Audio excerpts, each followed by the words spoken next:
Krakow's Rynek Główny, the main market square at the heart of the old city, is the greatest public space in Europe, rivaled only by the Piazza San Marco in Venice for size, architectural achievement, and decorative splendor. To walk through this magnificent example of urban development is to traverse one of the principal crossroads of Europe, in the very heart of Europe. For Poles have never thought of themselves as a part of Eastern Europe. Poland is in Central Europe, and the center of Poland, its history and culture, is Kraków. From the late 14th century to the early 17th, during more than 200 years of growth initiated by the marriage of the young Polish queen Jadwiga to the Lithuanian Grand Duke Władysław Jagiełło, the Polish-Lithuanian Commonwealth, with its capital in Kraków, was one of the great powers of Europe. Second only to France in size, it eventually governed a vast expanse of territory, reaching from the Baltic in the north to the Black Sea in the south, and from the German Länder immediately to the west to the hinterlands of Moscow in the east. Leaving Krakow's royal castle as the Ottoman Turks closed in on Vienna in 1683, King Jan III Sobieski and the famed Polish heavy cavalry, the Winged Hussars, decisively defeated the last great armed Islamic invasion of Europe. Something of Sobieski's temper and Poland's and Krakow's can be gleaned from the message, a striking variant on Julius Caesar's, sent by the victorious Polish monarch to Pope Innocent XI, along with the green banner of Muhammad captured from the Ottoman Grand Vizier. Veni, vidi, Deus vincit. I came, I saw, God conquered. Kraków was far more than the chief city of a great political military power, however. For the old Polish royal capital was and is located on the border between Europe's two wings, the Latin West and the Byzantine East.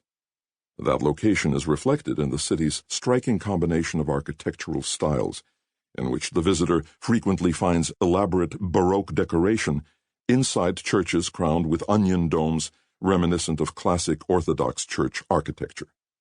Here, in addition to the Latin that was the common language of educated people, the local citizens spoke a Slavic language written in the Latin alphabet, another sign that Kraków and Poland were a bridge across traditional cultural divides. Here, during the European wars of religion, a tradition of civility, tolerance, and respect for the rights of conscience was the accepted public norm. There were no religious persecutions in Reformation-era Kraków, no coerced conversions, no burning of heretics. In 1583, Poland's political leaders made a declaration of tolerance, the likes of which could be found nowhere else in Europe. We who differ in matters of religion will keep the peace among ourselves, and neither shed blood on account of differences of faith or kinds of church, nor punish one another by confiscation of goods, deprivation of honor, imprisonment, or exile. Poles and Krakowians were not angels, and intolerance certainly warped individual lives. But the public norm was tolerance. It was embodied in the famous declaration of King Zygmunt II August to the Polish parliament, the Sejm, that I am not the king of your consciences. And as historian Norman Davies once put it, Poland was a land without bonfires, while much of the rest of Europe self-destructed in the 30 Years' War. At the height of the Polish-Lithuanian Commonwealth, Kraków was also a major commercial and intellectual metropolis. In the Rynek Główny, one could hear a multitude of tongues spoken, buy and sell products from across Europe, plan commercial expeditions to far lands and distant shores. Krakow's economic vitality and the generosity of wealthy Poles helped support one of Europe's greatest centers of scholarship in the middle of the second millennium, a tradition of learning dating back to the Middle Ages, when intellectually adventurous students from this part of the world traveled the long road to Paris to study under Thomas Aquinas.